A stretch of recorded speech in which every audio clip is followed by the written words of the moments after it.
order the school committee meeting for December 15th, 2025, and we will start with our Pledge of Allegiance. Allegiance to the flag of the United States of America and to the republic for which it stands, one nation, under God, indivisible, with liberty and justice for all. Last one of 2025. Very exciting, I know.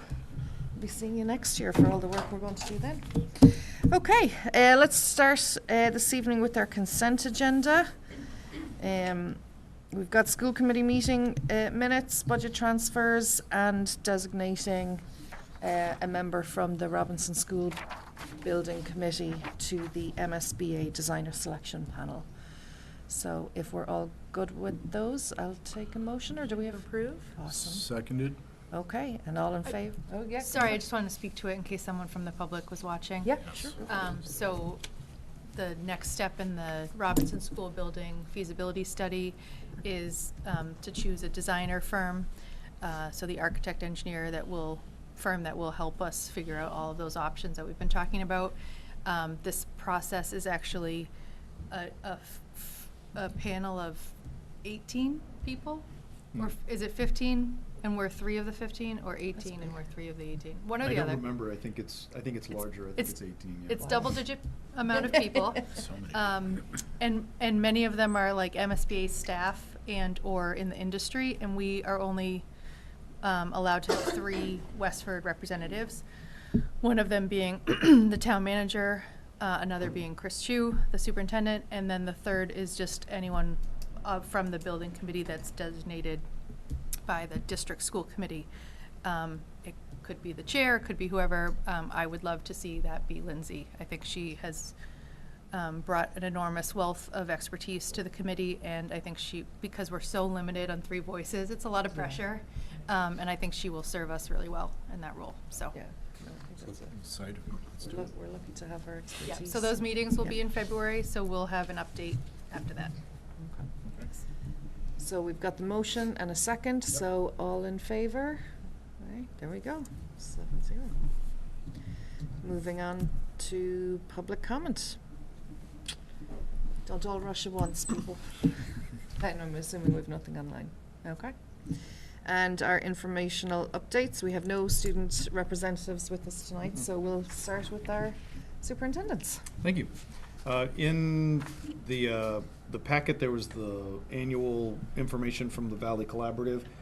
Also want to make sure all of you are aware that on January 8th is their annual stakeholders meeting. It's going to be one of our normal board of directors meetings, and it will be the meeting where we're voting on their FY27 budget. But you're all invited to attend. It's at 10 o'clock in Billerica. So if you're interested, if you want any more information, just reach out to me.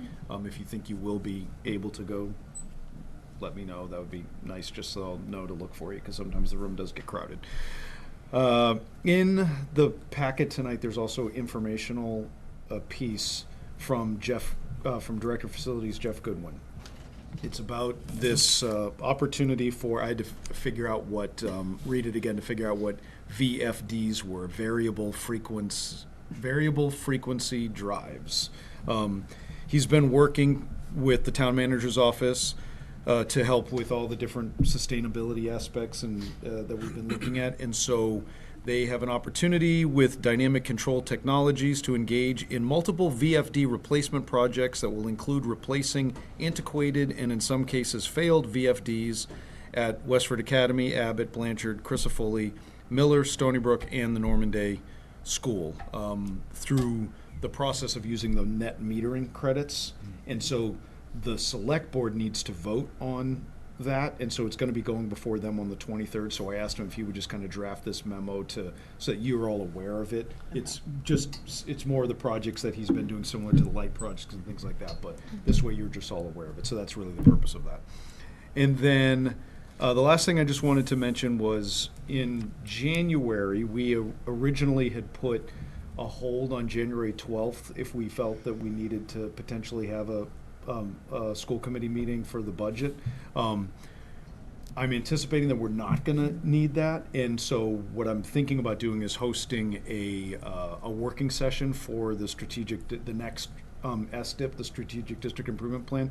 So Catherine and I have been talking about trying to maybe have one of the monthly coffees in the evening, and so we were thinking about doing that. And so maybe Monday the 12th, it could be our community coffee. If Might we're do having hot coffee, chocolate, I know hot something, cider, yeah, we'll hot find cider, something. something warm Yeah. in the evening. And I'll be sending that information out to families, so if someone wants to come and participate in a working session talking about what we would like to hold from the, the current SDIP and what we'd like to see in the future, different things like that. It'd just be a nice informational session, just one of the opportunities for people to provide feedback. Great. That's all we got. Okay. Any takes from our committee members? Just quick, one more shout out to Abby Hennessy. I think we heard a 5th place finish in Nationals in yeah. San Diego this past weekend, which is incredible, on a course that she's never run before, which is just, you'd be lucky to get me to run a mile these days. Lori and I met with the Student Advisory Committee from WA this evening. We talked about a lot of different things. We got into the WA roof project a little bit and the ask for annual town meeting in March. We talked a bit about the budget presentation that Dr. Chu offered a meeting ago, and then we also talked a bit about the current program of studies and some of their opinions and stuff, which will blend nicely into our meeting today. So, very robust discussion, very helpful. Excellent Got a discussion. lot of info written down. So, yeah. Laurie, have you I just wanted to give a shout out to both middle schools on their successful musicals, Freaky Friday and Beetlejuice Jr., which were great, and also bravo to the Westford Academy winter concert featuring orchestra, band, and chorus. It was an incredible evening, seamless transitions between the 3 groups. Some interesting technology was used for soundscapes in the percussion ensemble, and it was a great concert, One not to be missed. showcasing our very talented students as well as faculty. Fantastic. Super. Thanks, Laurie. Val, anything? No? No?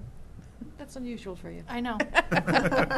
Enjoy it. That's my You're- holiday gift. I'm just going to say a quick thank you, first of all, as well, to Dan and the staff at WA for the holiday bazaar. I know the students as well. It's a big student thing, but this was our first year. We officially took a school committee table. It was actually really interesting. I think we had a real mix of people come through and have various different conversations. So I think we'll be there next year, Dan. Save you a booth. Awesome. So no, thank you. It was a lovely day and a real mix of people.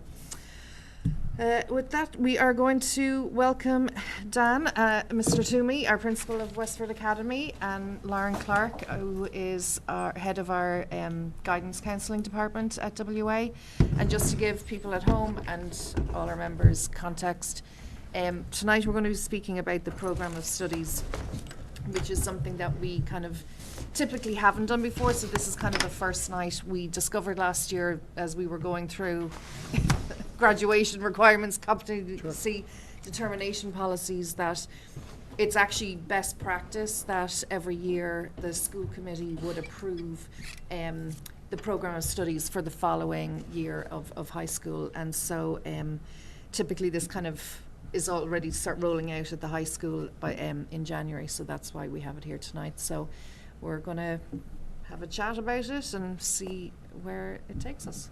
So thanks, guys. Okay, Thanks thank for you. having us. Thanks for having us this evening. We have a quick presentation, trying to keep it to the overview and some of the changes that are, I feel and Lauren feels that are important to bring forward to the school committee. Before we really get going, I'd like to thank all of the curriculum coordinators for their review of it, some of the teachers in their departments. We met many times this fall talking about the program of studies for next year, and it's a lot of work. but it's good work, it's valuable work for the students at Westford Academy for sure. So without further ado, Laura and I have a presentation. We're going to jump through it. I'm going to turn it over to Mrs. Clark. Thanks. So I wanted to start by just saying I'm really proud of the comprehensive guide that we developed this year. So we're about 3 weeks to a month ahead of schedule when we typically produce the programs of study. So as you can imagine, there's a lot of hands in this document. There's a lot of work that's been done.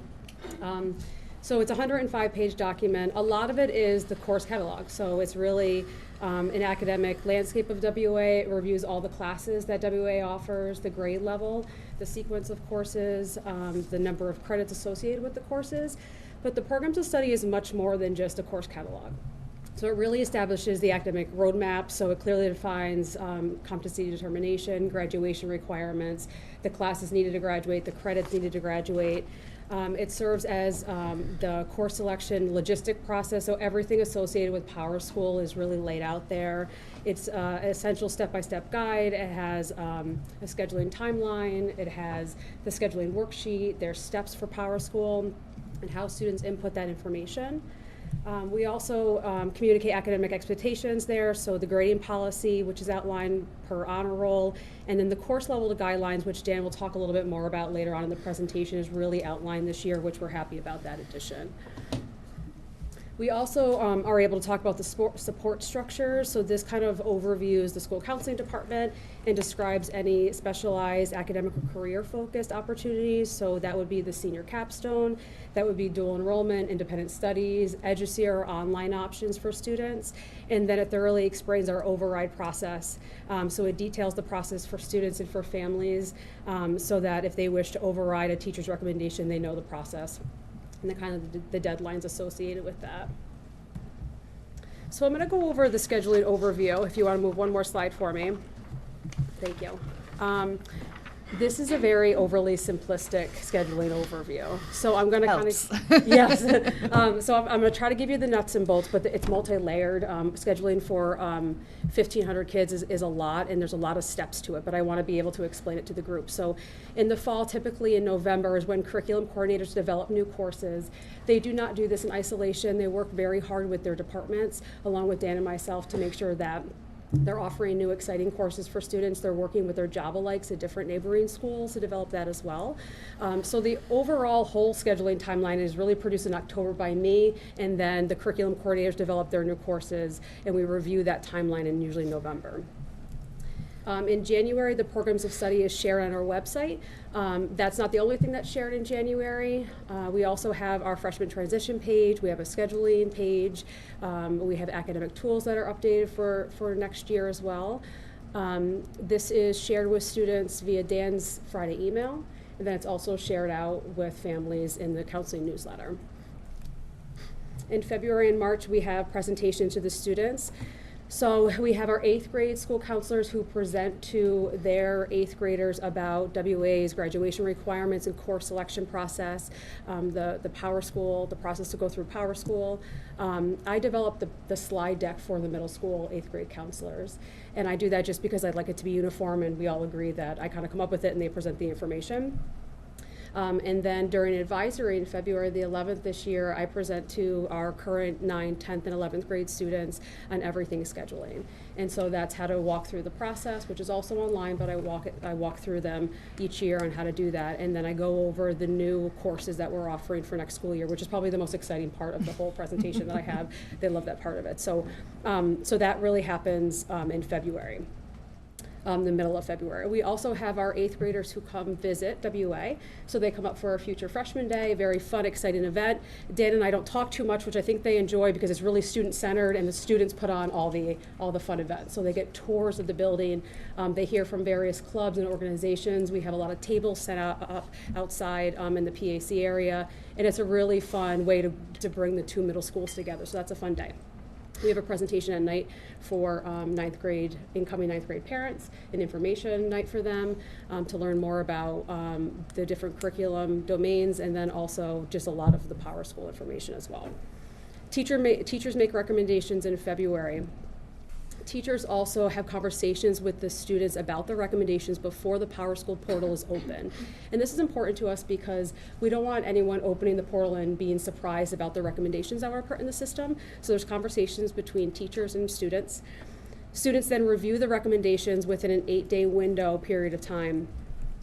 The school counselors and curriculum coordinators have drop-in hours scheduled for the students. So there's 3 days within that window where students can drop in and see us during long block. And then curriculum coordinators really come down and work with us just in case there's any specific questions pertaining to those things. They select the courses within that window of time, and then if there's any students pursuing an override in a course, they also have to do that within that same window of time. All the magic really happens between February, March, April, and May, but I just put down May, master schedules developed. It sounds really easy, but it's not. It's a lot of work. So the master schedule basically is created by request. The curriculum coordinators receive, I think, 3 different spreadsheets of all the updated course tallies for the students. Based on the course tallies, the curriculum coordinators developed a sectioning plan for their academic domains. And then they send it my way, and we all kind of work together to input that into PowerSchool. And then I load students into classes. I load students into classes probably 10 times before it looks really good, before I get a really nice high percentage of students in the courses that they requested. So that takes a lot of bandwidth on that end. After that is made, June comes and students love to receive their draft schedule right before finals week, and then we have drop-in hours for questions for students that they might have during finals week. Teachers do receive rosters as well, just to double check to make sure everything looks good on their end. And then, once again, the students receive it in June. Okay, so as far as changes and updates, just a few bullets here, and we'll get into each one of these. It is one succinct document now that is fully in Google and translatable in whatever language you might need it. It has various quick links to it and tabs, just a much more of a fluid document than what it's been in years past. I've included a principles introduction this year. It sounds really important, but it basically kind of what I'm trying to emphasize in this program of studies. Talk a little bit more about that. The updated graduation requirements, AP self-study. Mrs. Clark will talk a little bit about that. And then changes to some of the other things, course sequence charts, which is really a nice visual that we've only had in certain departments or in certain topics, and now we have them in all of them. Universal course level guidelines, which is there might have been different descriptions based on the characteristics of an honor student depending on what department you might be in. We now have one universal one. The changes to some of the prereqs, and I'll talk a little bit more about that, and the always exciting new courses that we may be offering next year. Okay, and when I say new courses, they could be a variety of things. They could be a revamped course. They could be a course that we are giving a trial that we've piloted, that we've gathered information, and it might be truly a new course, and it might be in place of something else. Again, it's based on student interest. So we try to keep it, in the world of documents, it is a document that's alive from about September 10th until about now, and then it's a solid document. We try to make it that way, but although there's a lot of changes that happen in that 6-month time frame. So next slide, please. So principles introduction, really, for me, and I think you hear it more and more, especially for the students at Westford Academy, is we are trying to emphasize a sense of balance. If you have been to any of the freshman information nights, the 8th grade information nights, the curriculum coordinators are always echoing that. And it's really a solid message when we say balance. We're looking at, what is your schedule look like next year? What types of classes, the type of rigor, what are your other involvements, what are your other commitments that you might have? So, talking a little bit about those things, and really emphasis that this is a tool to help students and parents make well-informed decisions. We're really trying to make this thing a document that people can look at it and make their own decisions on what they want their academic career path to be, okay? And we do that by providing as much information as possible. Facts, outcomes, what the possible outcomes, what the risks, there are risks with the courses that you select, what some of the benefits and thinking about what your own values might be as far as the courses you select. And then there's an emphasis on appropriate academic challenges. There's always a concern that I'm just going to go all in and try, and that's a real risk, and that's a risk to that student. So we're always talking about what is the appropriate academic challenge that you might have, and that could be the complexity of the course, the content, the amount of independent work you might need to do, things along those lines. So that's the emphasis that I put in this year's principals message. The next one, the updated graduation requirements, no surprises there. That's pretty much what it is. I'm sorry, I apologize. There's one parenthesis in the wrong place on this slide under history and social science. It should be 5 credits of world history and 10 credits of U.S. history, but that's the policy. It's been fixed. It's been fixed on the policy. Okay, so we're they're good. all set there. So this is the new approved graduation requirements, and we'll talk a little bit about what that looks like with wellness and PE going from the 12.5 to the 10. Next slide. Okay, so AP self-study. So this is a new addition to the programs of study. It's not new to WA though. And so we've seen a significant increase in the amount of students seeking self-study. So this is for students who are not placed in the AP exam and the AP course. These are students who are taking some education on their own and wanting to enroll in one of our exams in May. Okay, all right, so over the past, I'd say from last year, we had about a 50% increase in the number of exams we've offered. From 2 years ago, it's 4 times the amount of students. So there's a large increase. We wanted to come up with a protocol in place on how students would request to self-study. There's a lot of parameters that are put in place by College Board, a certain number of students to proctor. There's certain distance between students. So there's some space issues to host all the students there, and then there's some administrative things, right? So we can't have 65 students in one room with one proctor because it's against the regulations from College Board. So we put this in place for our 11th and 12th graders for next year. All of our AP classes anyways are open to juniors and seniors, which is why we decided that AP self-study would be appropriate for the same grade level. And that's why we put contingent upon space and the resources that we have available. There will be an application to self-study, and then it's approved after it closes based on that space. I know there were some questions. Would you like Yeah. questions Yeah, sure. at each Sure, sure, slide sure. or at the end? Oh, Sure. I just had, I had sent a couple questions ahead of time because I just couldn't figure out if this is there staff support alongside this, and how do we balance that so that staff don't get overburdened? So they're not teachers being proctors, actually can't be proctors. They're hiring outside of WA to proctor for the exam. Okay. The exams are the first 2 weeks of May, but there's also a week of makeup exams, so it's about 3 weeks in May that we're utilizing spaces within the building. But so along the study process, there's no expectation that staff are helping Correct. these self-study students? Correct. Okay. And can you talk a little bit about the application? What are you looking for? Is it like their past performance? Is it teacher recommendation? It's not teacher recommendation. It's probably a 4-page document, which I can bring up to give you some more information on it. It's pretty comprehensive, and it kind of shadows a couple of our neighboring schools who do something similar. But it's asking questions like, why are you interested in self-studying? What are you trying to pursue after WA? To kind of gauge what their interest level is there. Okay. I can grab it too. And if it's granted, Lauren, does that mean they have that space in that AP exam? Like, we're not turning students away because we don't have the space per se from being able to take the exam, like they know in advance that Correct. they have it all. So the application itself is a Google form, and it's due in the beginning of October. Okay. So students would be notified by, I would say, mid-October whether they had a spot to take the exam or not. So it's just explaining that AP courses taken outside of WA are not on our transcript, so there's full understanding there. And then asking what their plans are post-secondary, obviously what exams they're requesting to self-study in. Okay. And then how are you planning to prepare for the self-study using that time management worksheet that's embedded in our school counseling website as well. So are students granted extra time during the school day? Do they have DLTs for their self-study, or are they doing this outside of the school day? Outside of the school day.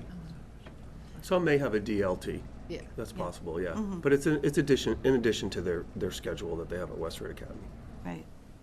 And just while we're on the topic then, Lauren, you mentioned that there's been quite a big increase. Are we seeing it in like one particular area of the subject area, or is it quite broad? The reasons that are, Yeah, that's a good question. It's usually math. So it's BC Calc, it's stats, it's pre-calc. I would say the top would be a pre-calc, stats under that, and BC next to that one. Environmental science is up there too, but it's mostly math would be the top, though it varies. We had a couple for Euro, a couple for Latin, a couple for Econ. It does vary. but the thing is math-based. Is the reason a student would maybe need to do that AP self-study in one of the math subjects is that they are trying to fit other stuff in their schedule, or is it they haven't performed, like, or we don't have enough spaces, or do we need to add in extra classes? I'm I just think curious. that they're taking the class not knowing if they're going to get into it later on, but the organizations that they're taking the extra educational classes in are pushing them to take the AP exam. Okay. So if a 10th grader, let's say this year, because it was open to 10th graders, want to take that AP stats exam that we were emailing about, they could potentially take AP stats in 11th or 12th grade. So it's not saying they didn't have a spot in there. That's not the case. Okay. Thanks. for Is that. Westford Academy providing any resources for the self-study, or do the students have to seek that out on their own? They can go through College Board, but they're seeking them out they're seeking it out on their own. So just to clarification, so because you said, again, students have been doing this already. You're just now really articulating a process for them to apply for it so that then you know the idea, the connection to the exam. But it is really something that students have just been doing on their own, and they would continue to be doing all this on their own. That's Yes, correct. That's correct. I Yes, guess- yeah.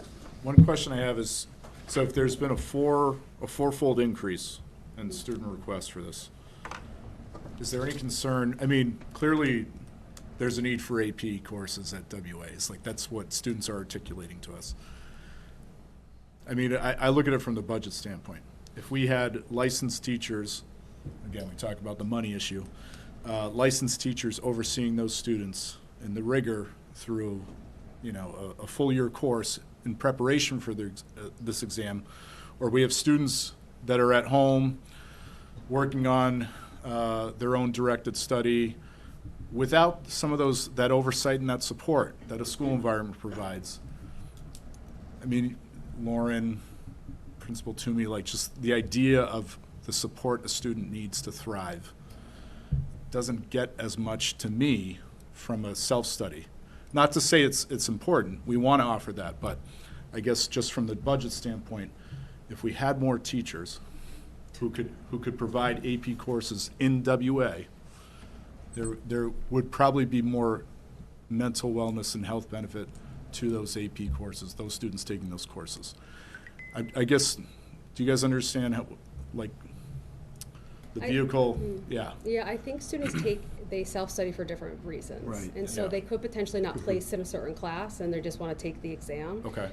There's also some information that students are receiving that they think that it might help for college admissions, Okay. and we've heard consistently that it does not. It doesn't help or hurt them for college admissions. So some of our seniors who are taking the AP self-study exams, when they take it in May, they won't receive results until July.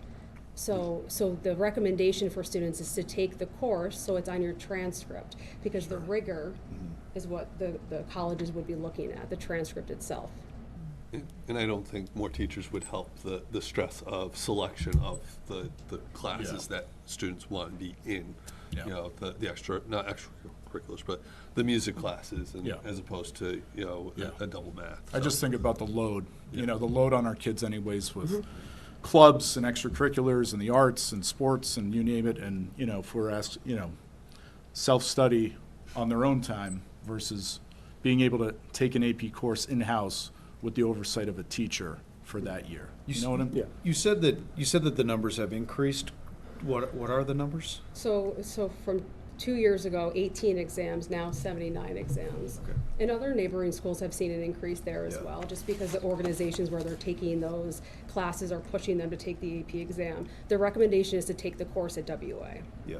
That is our recommendation. That's your recommendation, that's 100%. We don't, we What don't is the recommend limit AP on the system. number of spots available to take the exam? It depends, that's a great question. So it depends on the space, and it depends on the number of proctors. So if we have an exam that typically we host in a lecture hall, and we can have 34 students in the lecture hall, let's say we have 30 WA students, we have room for 4 extra students who AP self-study. Because if we go over that limit, we have to move the space or get an additional proctor. So we're limited to spaces where we are, and we're limited to proctors. So So it what- depends on the exam. What percentage of students who apply are accepted into the test? I don't have that data. Yeah, I can ask them. but it sounds like it's not as many, there's a lot of kids who aren't able to, right? There are some students who aren't able to. So for this year, we don't have ninth graders taking any AP self-study exams. So those were denied, and I think I have some denial numbers. So 3 ninth graders were denied, and then 14 10th graders because the exams were already full, and that's for stats and environmental science. Are Thank we you. tracking, or able to track like the scores of what's the score variant between someone that comes in as a self-study and is Yeah. doing it on their own versus someone that would take it that was in an actual course? I love the question because I just sat with our AP coordinator the other day and I was like, give me all this data.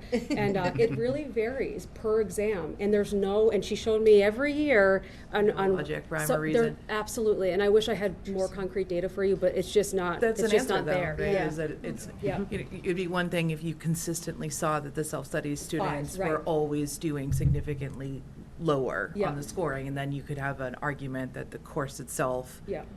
is contributing, right, potentially to a higher And score. the one that we looked at together was 1 5, 2 2s, and a 1, right? And so it really varies. Yeah, so interesting.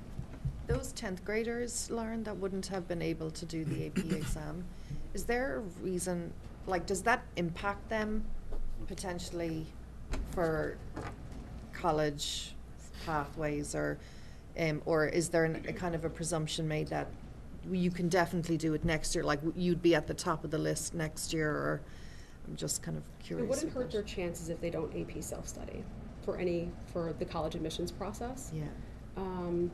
If they asked to self-study this year and then went in as an 11th grader, is that what you're asking? There's no. Yeah, I'm just saying the fact that there was I think you said 10 of them, or 10th graders, or Yep, 14, 10th 14, graders. sorry, yeah.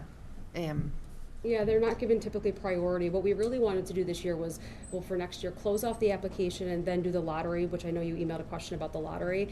But we just didn't want to say whoever finished the application first gets a seat, right? Because that's not fair either. right. So when the application closes, then we'll use a lottery system to kind of figure out what name we draw. Thank you, that was gonna be one of my questions, is how that selection is if you're having to deny one person, right? Just make sure there's a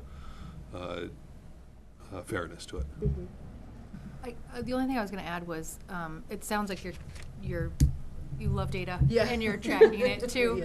Yeah. I guess I'm just curious if we consistently see, like, I know when the override failed and we restricted AP stats to 11th and 12th graders, we heard a lot about that choice being limited from sophomores. So I'm just curious if we continue to see X number of interests from grade 10, grade 10 that can't take it, what's the trade-off to adding another proctor or making sure that room has a bigger, right, like how can we still offer some of this flexibility and access to the families that we know really do value this in town, and just kind of plan for that if we're seeing that consistent interest. Maybe it's a dumb question, but it feels to me like 9th and 10th grade's young to be worrying about the AP classes. Has that changed since? So I feel like my own history. I don't have a kid that's gone through that. Like, I don't remember ever taking AP courses until at least 11th grade, if not 12th. So it feels early to be wanting to take AP courses and tests, but maybe that has shifted in I think the very few years since I was in high school. I think it could It go was a either way fast though, change, right? yeah. Because if you know that you're choosing that in 11th and 12th in the building, then you might prioritize that self-study option in 10th, right? So like if you know that the rigor, that you're setting yourself up for all this rigor, you might see grade 10 as the opportunity to do that as self-study. And I think it's important to note that in the programs of study, we put some information about what, educational universities, colleges, how they view the AP self-study, which I think gives a little bit more psychoed to folks, right? So what are colleges going to do with that information? And it's, once again, not helping or hurting students. So I think that's important to note too, that it's not boosting your college application. And I think folks are in the boat that they think that is happening. Very last question on this, and we can maybe move on. Just curious, Lauren, because I know the counselling department do some really good kind of community engagement and various different things with the families. Do you ever talk about this specifically with families? Because I know, kind of coming back to you, Bill, you were talking about a student's schedule and trying to balance, like, taking, potentially a full load in school and then another, outside of school, the self-study and potentially what other things they have. And, some of this there's only so much of this that we can kind of discuss about, and really it comes down to family conversations. And so I'm just curious, is that ever a topic that as the counselling department, or you discuss with families, or even as students are applying, that you have that conversation with everybody, or in person? Yeah, I think for the family portion of it, we used to be able to do a counselor series where we did morning kind of like coffee chat sort of thing with folks, and we were able to give not just AP self-study information, but just holistically all the things that our department does. And I think it's the 10th grade year that we're kind of wanting to get our hands on a little bit more and to focus on those families. We're attempting, this is not a promise, but there is a January TBD date for 10th grade families, and it's going to be about some of this too, because it's a population that we're trying to still get to. Otherwise, there's always individual conversations for students who apply for self-study, always, because we really need to talk about their time management. How are you studying for those exams? What are you doing outside of school? What are you doing inside of school? Like, let's make sure that we're planning for that. And then we talk really about the rigor of a transcript and what colleges will be looking at, if that's their plan, and if this will be helping them or taking away from their WA classes if they're self-studying outside of WA. That's huge. I appreciate that. Thank you. Thank you. Can we go to the next slide? Yeah. I think I have the next one. Yep, you do. So we added a blurb from the state universities. So these are the UMass systems and the state school in all of Massachusetts. This is a document from 2019. It reviews the minimum entrance requirements for the state university system. I added that for a couple different reasons. When I looked at other various districts' programs of studies, I did see this information in there. We've made it available to students, but I really wanted to have it at their fingertips. The majority of our students, so over half of our class of 2026, applied to UMass Amherst. That's our #1 school. Our third on the list is UMass Lowell this year. And so I wanted to make sure that information was readily available to them. Because they meet the minimum entrance requirements does not guarantee admission into the schools, but I really thought that was a good segue for the students to learn more about various institutions. Next slide. This was the course sequence charts now are readily available at the beginning of each department section. It's a nice visual because there's, the program of studies has a lot of courses in there. So the visuals now for every single department is a nice way to look at it, understand it, digest it. So yeah, a nice change, a very nice change. Again, trying to allow people to make the most informed decisions as they can. Next slide, please. Course level guidelines. We had talked a little bit about previously there were variations of characteristics of an honors student or characteristics of an honors class based on different departments. We now have one uniform description of that. It clearly defines, there's a nice little chart in there, it talks a little bit about what the rigor of each level of course might be. Talks a little bit about the academic demands and how much independent work you might need to have. Something that we're like, why don't we have this in here, but it should be in here, the amount of anticipated homework. And that's always a conversation. And we did a lot of work through Challenge Success not too long ago, and school start time, bravo. Homework was a big one, and our scheduling was another element of it when we went to having 6 classes a day to 5. Those are all big ones. So we're like, we did all this work, we should make sure it's in here. So the anticipated homework load is a good one. And it really helps guide course selections and balance for the better informed decisions, okay? Next slide. Okay, so now changes to prereqs, okay? So when the students and parents are going through the course selection process, the main and I would say the biggest change is it's a uniform. If you have the pre-required grade now, you're into the class, or you have the teacher recommendation. Okay, so if you have the grade, the teacher gives you the teacher rec. Okay, we had variations of that over the years up until this year. We had you needed a grade, a teacher rec, and you needed skills that might be in that particular department. It might just be the grade. So we've had a variation of all those things, but something that we heard consistently from our curriculum coordinators and students is students like to know what a number might be to get into a class, a very clear number. So we did that. And also, teachers really believe in their recommendations, as do I. So essentially, if the way it is structured is if a student receives the grade in the prerequisite class, they get the recommendation. If they fall below it, there's an option for teachers to give that student a teacher recommendation for that course.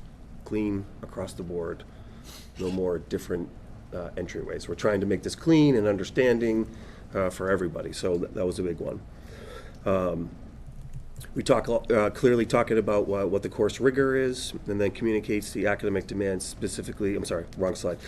Selected prereqs. So grades decrease. So there were the coordinators. We have years of historical data of what students had earned coming from 8th grade, 9th grade, CP honors courses, and how well or how they succeed in the following class. So we have years of that data.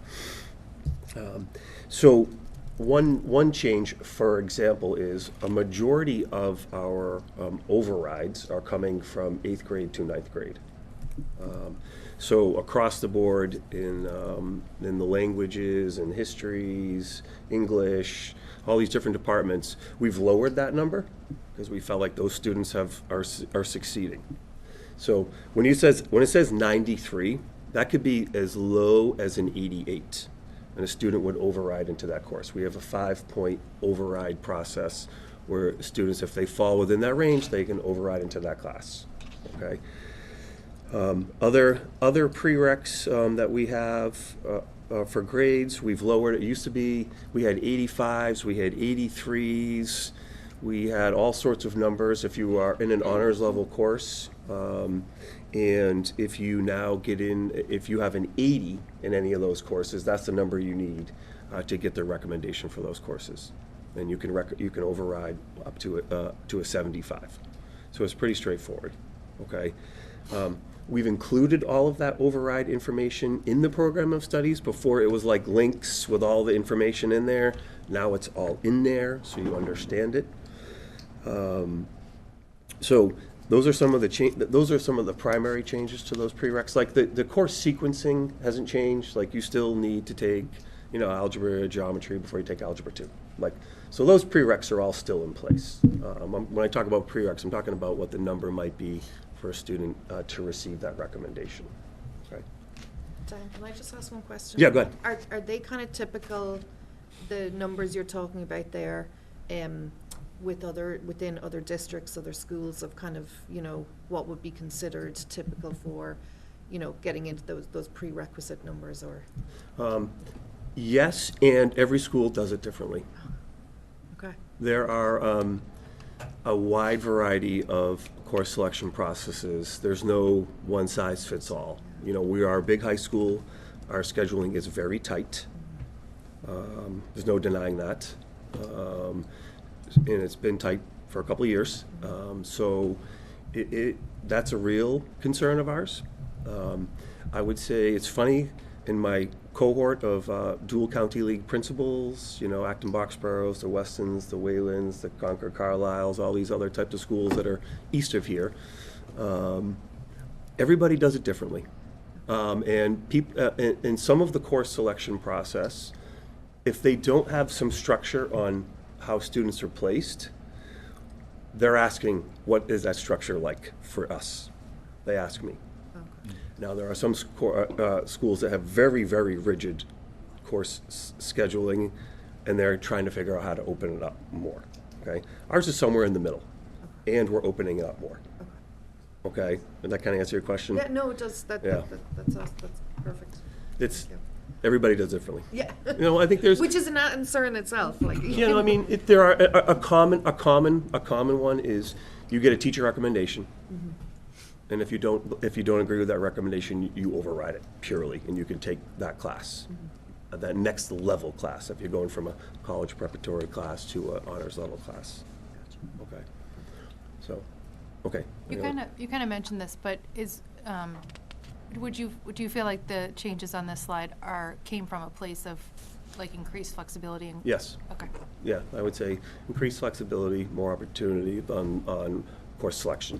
And it's one of those that you'd hate to have it so rigid that if someone just had something go on in life that caused them to slip just a little bit, that it halted their progress through, say, the honors track, so. Yeah, and teacher recommendations is Yeah. a wonderful tool Yeah. for those situations. Just last question. So Dan, you were kind of alluding to, like you were trying to say as well, that the because of the tight scheduling and trying to fit people in, it kind of gives you these these prerequisite numbers in order to, was that my Yeah, correct I would- understanding? Yeah, I would say, again, we take the course, big picture, we take the Yeah. course tallies, Yeah, right? And that's how we develop our sectioning plans. Yeah. Okay, so that's the bigger piece. Now, once we do that, Yeah. because of the class sizes that we have, Yeah. it becomes tight. yeah, Okay, so if we got into the beginning of the school year, and we had a massive influx of students looking to change levels, it's a difficult numbers game to project what that might be. yeah, We're taking steps in that direction, I would say, yeah. to understand what that might look like, and I'll talk a little bit more about that. But in theory, essentially, if we had more room within our schedule with kind of capacity, could that open up more flexibility on the prerequisite It kind could. of numbers? Yeah, it could. Okay, okay. Appreciate that. Thank you. And I think Dan just said it, but I just want to reiterate. I think one of the things that isn't really a part of this conversation, though, but is the challenge, is when students want to change their mind. Yeah, yeah. So, because if they have been, I love the fact that you're talking about balance and appropriate challenge, because what happens, and what has happened at Westford Academy, I think for a long time, is a student gets into a class, isn't getting the grade that they want to be getting, and then wants to change everything. And now, if there are too many changes like that, everything is so tight. The class is full. They have teachers teaching this section and this level, and then that's where everything needs to be as prepared as possible to go into that master calendar in the first place. And it's the other side. It's the other side that becomes even more challenging. So sometimes people will say, well, there doesn't seem to be any flexibility here, but it's because once it's set, you really can't make a lot of changes, because that's where we don't have the staffing to do that. We don't have the space to do that. And I think that is something that has happened for a long time, right? I mean, Yeah, and we want students to take the appropriate level class. Right, yeah. You know, and that's it. To Bill's point, one drop from an honors class may be 4 different shifts in their schedule. That also. Mentally, so it could That be- also, yes. Yeah. Okay, new courses. So a couple of these guitar, piano, those are now available as a continuation for students that are interested. They might be, that block might be with other guitar level 1, 2, and 3, but it's an opportunity. There are students that want to keep pursuing some of these interests. Same with piano. Movie making is a change. It's going to now be a semester-based course on movie making for an honors. Combining all what they had traditionally done in a yearly course. It's small numbers of how many students are taking that, but students are very interested in it. Once they get into it, they love it and they want to keep doing it, and we found a way to do that.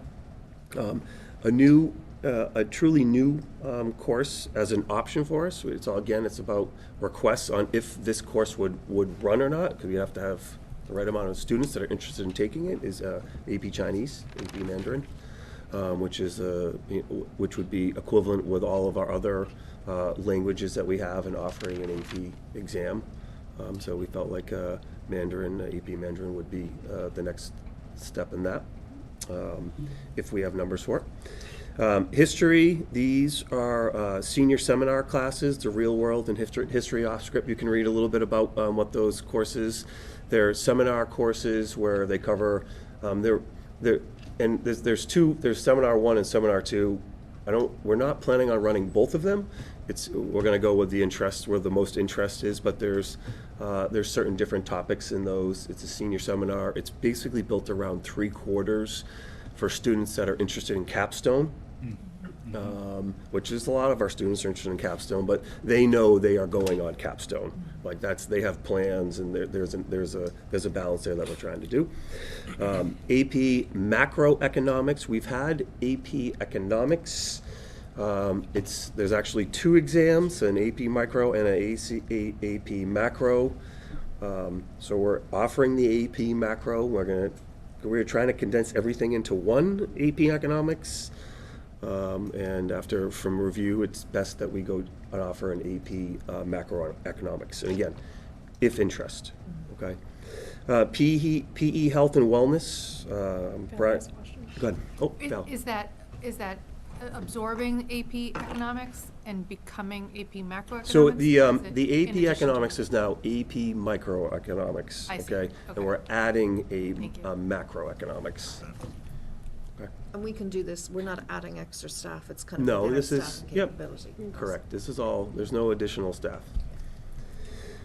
PE Health Wellness, the freshman course, which is essentially, so Brian Rourke and his department, they've been working with Lighthouse Associates on some of their PE health curriculum frameworks, and based on the 2023 new frameworks, they're revamping those. They've done PD days, they're working on those things to get it's actually a K to 12, or is it 6 through 12? K-12. K to 12, it is K to 12. So as our part of that, our freshman course is going to be called Health and Wellness Management. It will maintain the health curriculum and add in what the PE requirement is, so that'll be their health PE requirement their freshman year. Foundations of Coaching and Officiating is going to be an elective. There is interest from students on this one. It'll be taught through the PE department. There's options to actually get a coaching, a referee license to then go and officiate. There's a massive need for that. And we have plenty of wonderful students, and we have highly capable PE and health teachers for that course. And a new dual enrollment course through Middlesex Community College as part of our concurrent dual enrollment classes that we offer at Westford Academy that are taught by Westford Academy teachers. We have our syllabus and curriculum approved by Middlesex. The students pay a small fee, but it's a class that is taught by a Westford Academy educator and discovering teaching. So we're going to offer those. Is that one that, I mean, you might have just said this, I'm Yeah. sorry, but do they offer that and then our teachers, or is this actually something that like our staff has wanted to teach and is then getting Middlesex to then support it? Most of the time, it's a Middlesex foundation of a Okay, course. yeah. And, they could be, it's a wonderful opportunity. They could be selective on what the course might be called or the other different elements of the course. So there is some give and take, like our speech course, a public speaking course. We had to tweak that a little bit when we offered that one a few years ago. But they're primarily Middlesex built. Their academic chairs have to approve our Yes. syllabus here, so it has to really mirror a Middlesex Community College syllabus. So there's quite a process for that, and there's a lot of interest in that, which is great because we just started that a couple years ago with a 1-credit Middlesex class, and it really took flight after that. So we have a good number of classes that we're offering through Middlesex. It's a great opportunity for students. How are you and the curriculum coordinators gauging interest for these new courses? You've mentioned a few times the students are really interested in this. I'm just curious. And, you know, in thinking about new courses, are the curriculum coordinators working directly with faculty that might have the capabilities to teach those courses? To Yeah, plan them? I'd say as far as gauging interest, it's area schools on some courses that they might be offering as a way of, oh, this is a very popular one, you might want to look at it. So that's one way that these come about. There are different initiatives through state associations that are sharing out some of these informations that are looking at it. And then I would just say some of the student interest alone, you know, where we know our students are refereeing, and we know our students are volunteering, coaching all over the place.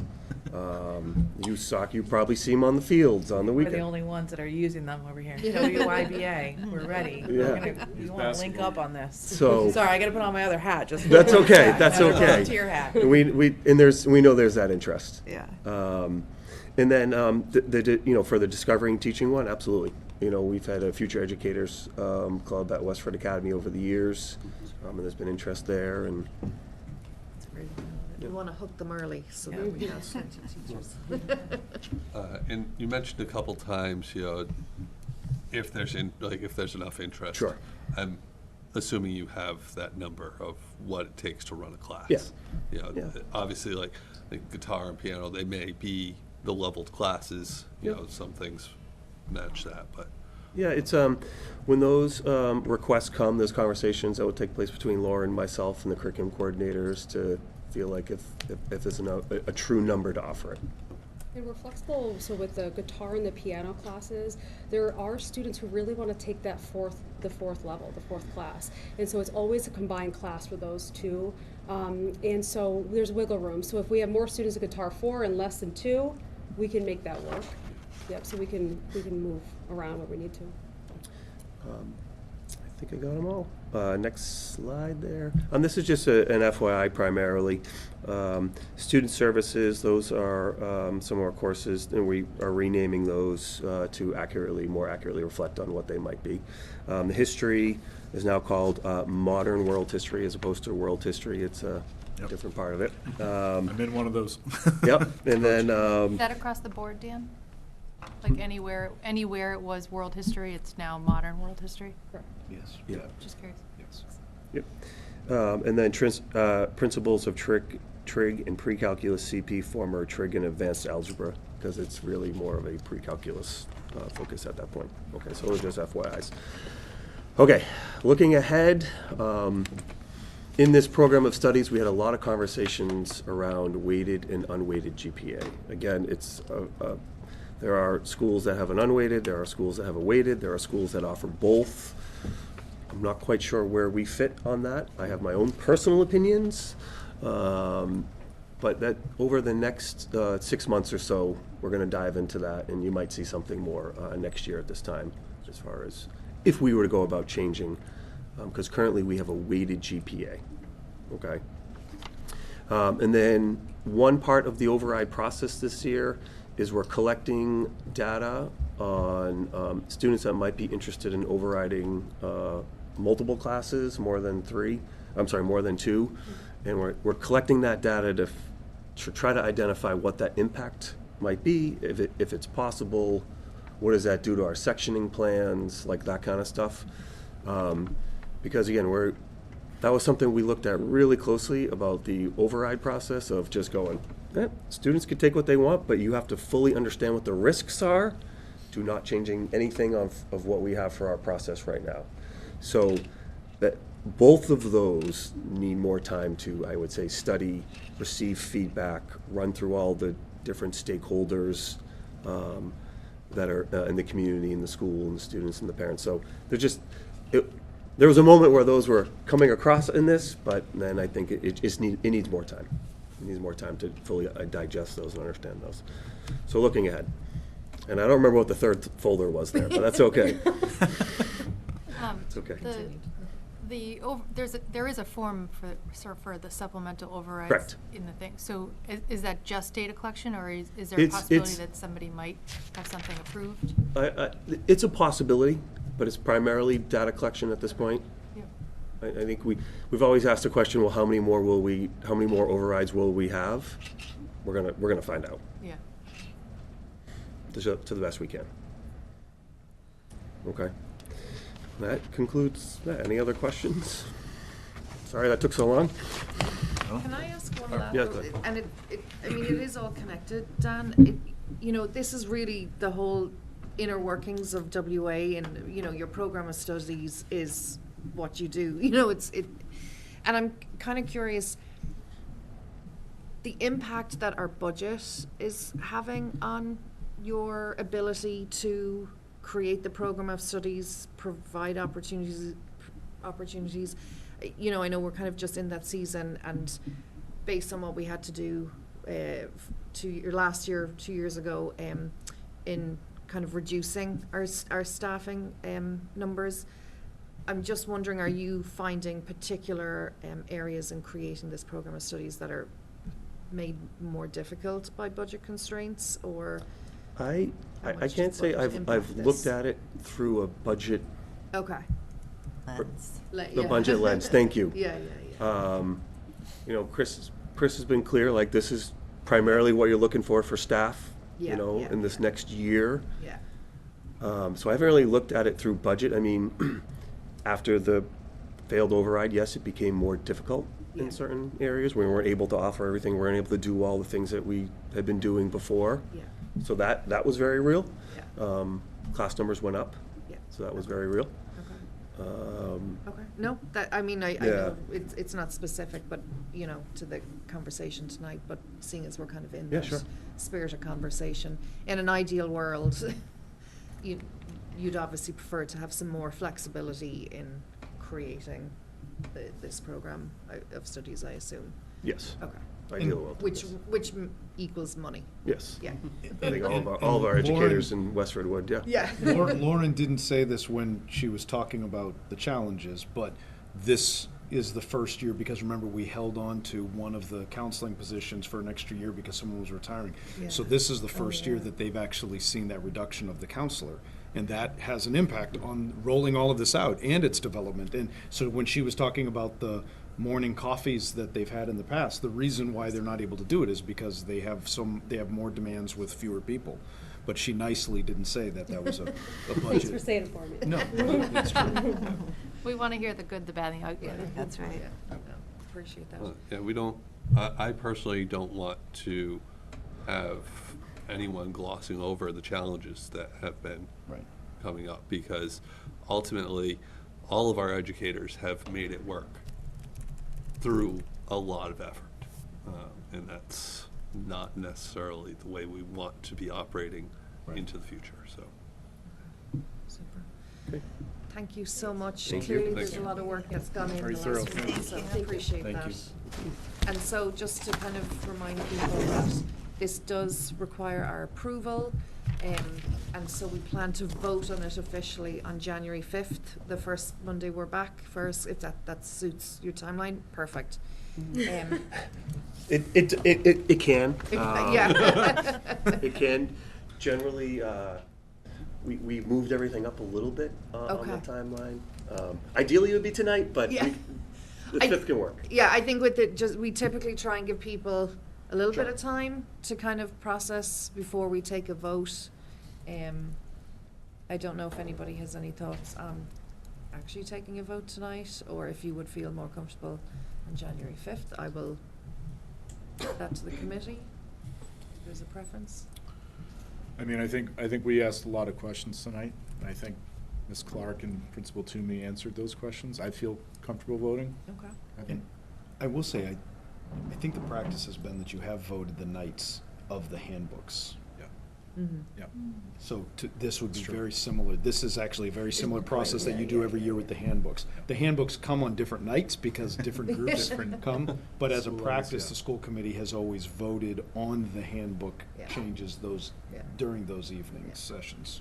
I think it was just good to give the option because it's new Yeah. and we're figuring it out, Yeah. so. And it's a lot, especially if you haven't Yeah. had a kid go through WA to. Yeah. Oh, I'm petrified. Seventh grader, and I'm sitting here going, oh my goodness, how am I gonna figure this all out? Very thorough document, yeah. Well, and that's it. It's a very thorough document, and clearly there was a lot of thought and coordination that went into it, and I'm not sure what I could say that would necessitate something. waiting to Okay. 2 weeks, you know. Okay. So if Move the to vote committee's on comfortable it. to take their Motion, vote? motion to approve the 2026-2027 proposed Westford Academy Program of Studies. Second. And have we got an all in favor? There you go. There you Perfect. Awesome. Thank you, guys. If it's okay with the committee, just while we have Principal Toomey and Ms. Clark here with us, we might just move up our competency determination policy topic on the agenda and switch it around with the budget, just as we may want any feedback. So again, just to remind people, this is something that came to us through DESE, that apparently our competency determination component of our graduation requirements policy wasn't enough. They needed that expanded. Everybody's. Everybody's, Right, it yes, wasn't just exactly. us. It wasn't just us. And so we were provided kind of draft language. The policy subcommittee met, cleaned it up. We presented it to the committee at our last meeting. An updated draft was sent today. I mean, we're hoping we can take a vote on it tonight because it does have to be submitted to DESE by the end of this month. So unless you guys want to come back next week. But the updated draft that was sent to you today included one extra line that was added based on some feedback from the public comment period. And I had checked in with Principal Toomey and Dr. Chu about just kind of adding the line. We were essentially covered anyway, but we figured we would just cover ourselves. And essentially what it was we were saying that any of the coursework in the competency determination, we were talking about WA, but like we were talking, some students are doing self-study, they're doing dual enrollment, and so it was also just to clarify that those had to come under WA's purview as well, that they met the competency determination. Now, it just so happens our practice is you don't get to do those options unless you've already met, I suppose, essentially, typically, the competency determination in our kind of 9th and 10th grade courses that we're saying. So typically before you get there, you've already met the CD, but it just covers us in case we have. But it also covers anyone coming from another Exactly. district, another country, anything, right? It Yeah. opens it to say, it's by the letter of it, when I read that comment, yes, Yeah. that could be an issue for someone that moves in senior year. Oh, sorry, you can't graduate here Yeah. because you didn't take our classes. Exactly, Right, so. exactly. So that's the only kind of extra point on it. And again, we know this document is probably going to be changed at least once more, if not more. And so we've kind of left it as is. There's been a lot of work already gone into it, but that it's something we will be revisiting again in the future. So I wouldn't get too worried on like typos or wordsmithing. We've got the basics. I do have a question, and I'm sorry I didn't notice this earlier, but just below that paragraph you were just talking about, it says that this is going to be posted accompanied by translated versions, but it doesn't say what translations. Do we have typical languages that we typically translate into, or is this going to be in a Google Doc and anybody can translate it to whatever they want? I think, Dan, it's my understanding that this would be part of, it's, because it's already in the program of studies as well, it's which is included. available. Oh. Yeah, yeah. Yeah, exactly. That's one of the pieces is that, no offense, but not many people are actually getting their vast majority of information from the policies. They're going to not? get it What? directly from the program of studies and things like that. Yeah, Yeah. Which has even more information than just this, but yes, it exists in the program of studies. It exists in that, and that's where things are also easily translated. Google Yeah. Translate. Okay. Something we may want to consider in the future is actually doing official translations of the policies, because trusting Google Translate may not be the best thing Yeah. if we're talking about a So legal we've policy. spoken a bit So just- about this before. I know mainly I think when we did some when Magali was here, we have a lot of like official languages. Is it 12 or 15? I can't remember. Well, it's more than that. The problem is so I was going to say, But to then the answer cost, yeah. Jessica's question, is that the district doesn't have a list of official languages because we're actually responding to the Requests. changing requests that we have. And the number of languages that are spoken Yeah. has increased, and it's, I don't know what the number is right now, but it's But the it's- cost, it's more than it's that. And quite then costly. It's to- very Yeah. costly To translate, there's so many, so. translate things. So unless somebody specifically requests it. Yeah, I would just Understanding, yeah. be wary of, if we're talking about a legal document. Oh, definitely. Trusting, you know. Yeah. That's all. Yeah, no, agreed.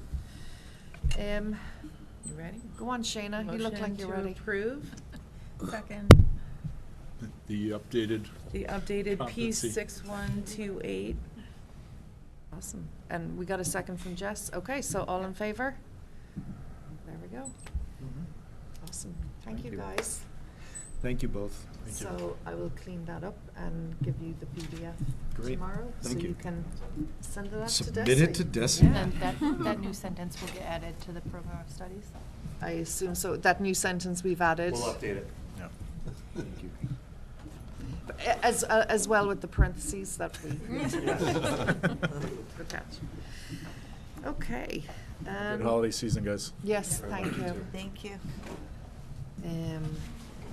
So moving on to our budget discussion. So we had our first look at the budget in our last meeting. Tonight is really a chance for us to ask any questions, have some conversation, look for some clarity, before moving into the January phase of budget hearings, budget votes, and kind of moving through the town process of Finance Committee. So I know we've had a few questions come through the budget document, Q&A document, and Jenny, thank you so much. You're totally on top of that. There's all answered, but if there's any other information or clarity or questions, or if Dr. Chu, you want to share anything extra tonight, or Jenny, please feel free to I was do just so. going to say, in terms of the questions, because again, we started this process, as we are continuing to talk about the budget over the next couple of weeks, because you won't be voting on it until January 20th, what we've been doing is we typically take all of the questions and actually upload them to the packet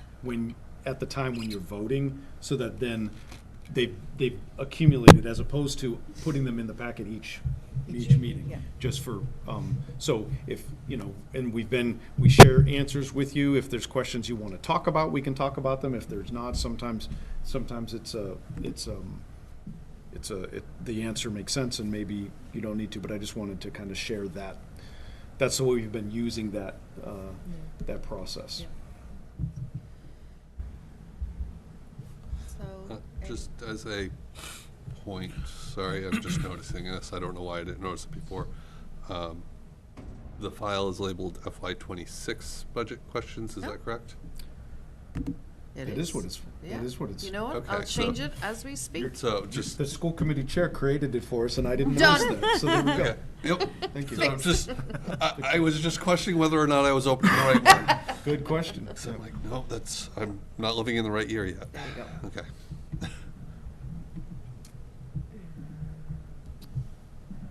Well, if, I'd love to spend a few minutes on the sports data, Sure. if only because it's the question so far that I've heard from families. So I can share, where did my, God,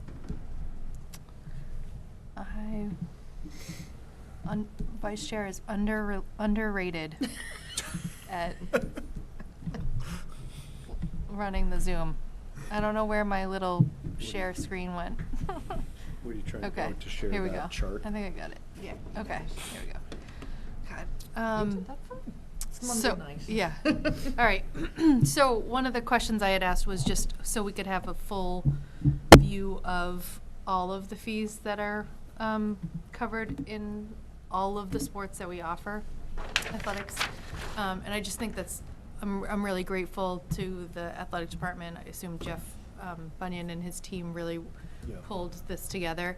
And it's just really helpful and comprehensive to see multiple years of this data, right? And typically at the end of a budget season when we vote on the fee schedule, it's really only that base fee. And I understand I assume Jeff would probably tell us he likes a little bit of flexibility because some of those might tweak at the higher end because they're based on What they're outside paying for that rentals. space and- Yeah, yeah. exactly. Yeah. So I understand why we vote on the base fee, but this, this sort of transparency or like, discussion point to show the full range of them, I think is something we should work into future years to just make sure that we're seeing them. Because I don't know about anybody else, but I was surprised to see the range of them. I understand why they're there, but I think it is helpful that when we talk about, you know, 325 or 350 for a sport, that we also have 925 for hockey, 1,000 for crew twice a year. These are not small numbers that our families are paying. All warranted, you know, by the costs of the, I can't drag this down, so it's covering the Oh, yeah, it is last couple, covering that. sorry. I don't know. All warranted by the expense of this program, but just, I think improving the view of the cost on families to have all of this in one place. So I just appreciate that. One thing that we checked on as well too, because it was a bit of an anomaly when you're looking at this information, you'll see that alpine ski, Yeah. the number is actually Less. below the base. It's Yep. because they factor in, the students actually buy a season ticket at Neshoba as part of the cost, and so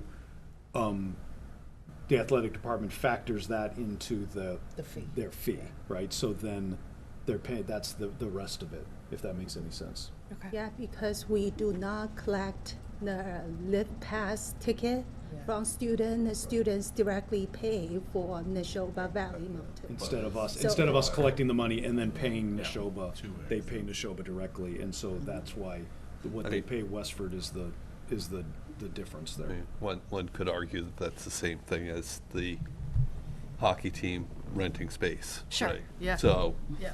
you know, I can see where, I can see it both ways, Yeah. so. Yep.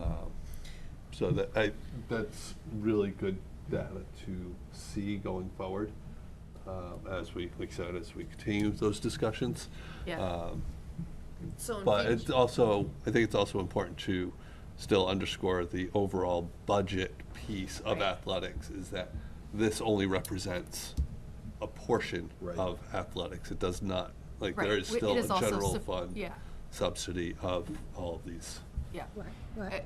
groups, The so. total cost to run for athletic program is about $1.3 million. The funding source from general fund is about $550,000 we pay in fiscal year '25, and the funding coming from the revolving athletic revolving is about $750,000. That's two portions of the funding sources. So what percentage is that? Because you're really good at math and I'm not. No, I cannot get this number directly from my head. Is that like Around, 40 or 50% that we're I funding? would think it'd be about 40. Yeah. I just did the revolving account over the total is 56%, so. So we're funding 44% out of our general fund budget, Yeah. right, so just, again, just under half. just putting everything out there, as, Well, yeah, so, sorry, I was gonna just scroll down next, because there's also a chart here, because another question I heard from the public was, in the slideshow and then in our finance subcommittee meetings, I want to make sure that we add context to the increase. And I think I did a disservice by oversimplifying it and tying it to just the transportation increase. Okay. Because then I heard from families that said, well, this team uses the bus X times, this team uses the bus Y times. So this chart at the bottom, I appreciate, I assume, Jenny, did you make this, or, yeah? She's so humble. Is showing the increase in a number of categories and not just transportation, right? Transportation is one of the clearest ones because we have that cost of athletic runs that is set by our contract with D-Bus. But off-site rentals, officials, stipends and wages almost most importantly, have all gone up. And obviously, it's worth noting that the purple chart here, the purple bar here is FY21, so that's impacted by COVID. But you can also see that a lot of these have changed since the blue FY22. And the last time we touched this fee, I believe, was FY20. So it's not just that, you know, we've seen this 1 year increase in transportation and we're reacting. It's that it really hasn't been adjusted along the way with the stipends increase, with the officials increase, with the offsite rentals. So it's not just about how much a team is using the buses. I'm just wondering, is there, and I know it's probably a hard thing to find out, is there like a best practice or a general idea in terms of numbers? Like we're essentially saying about 44% of our entire athletics program is coming out of our general fund. Is that about the norm, do we know? Should it be more, should it be less? I'm just curious if we have any ideas. I think that's a great question, Yeah. and that would be one that I'd have to Yeah. do more research on to find out Yeah. what is that percentage for other districts. I think it don't would know. just- I mean, it- we know yeah. that some don't have fees, right? Yeah. So Yeah. some districts that don't have any Yeah. fees, that's all 100% coming out of their general fund. So But they're making choices somewhere else, right? That- Could be. I mean, ultimately, Never that's know. what the budget is. The budget is Right. making Or they- choices. Right, or they're So- making a school budget choice to fund So, ahead, yeah. so. I was gonna say, I don't know how easy that would be if the other districts don't have a non-general fund guide. It wouldn't be easy at all. I'm thinking Track that could it be an down. MASC panel I'm not next quite year, as humble Val. as Jenny. I think this spreadsheet shows a few seasons, right, to your point, Yeah. Valerie, where we have not increased costs. And I think that we can see generally that the areas where we have more control over the sport, like they're being played on our fields and our gyms, like when we don't have that extra rental space or for a pool or for ice and all those things, like you can definitely see where those costs are vastly different, where there's an external factor, but we're trying for the ones that are on-site, track and field and softball and baseball and all the lacrosse, that we're keeping all those at the lowest possible fee schedules where we can control those a little bit better. Right. In the budget presentation then, do you think it's worth that we should tweak it or note it just again for people who are coming on? Because I think we had put down, and forgive me if I'm wrong, that it was like athletic fees were switching from 325 to 350. yeah.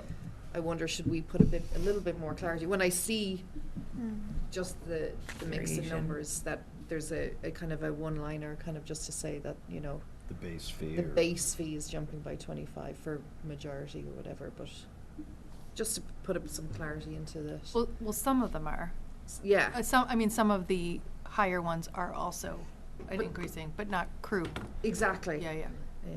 So the proposed fee schedule for fiscal year '27, athletic department recommended a $25 increase, the same amount for all the premium sports other than crew. Okay. So there's in there. the same amount. Yeah. Consistent increase. increase dollar amount across the board, Across the even if board. it's a Yes. different percentage based on. Yeah. Except for crew. Okay. Okay. Thank you for that. Any other questions regarding our budget, or is this all part of our planned winter break, Christmas reading? I Curled will up by the say, fire. as someone that watched the meeting after the fact, I really do hope that the public is tuning in at some point to that presentation. I think, Dr. Chu, you did a really good job of reiterating many times about the challenges that we're facing ahead, and that it's not, everything looks good this year, but that doesn't mean that we're out of the woods, so.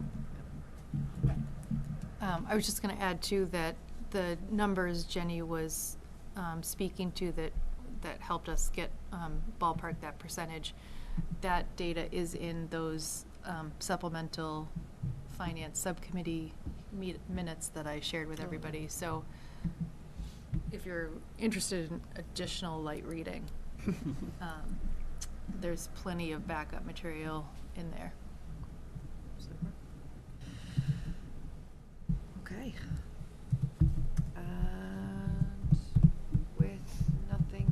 else left on the agenda, by the signs of it.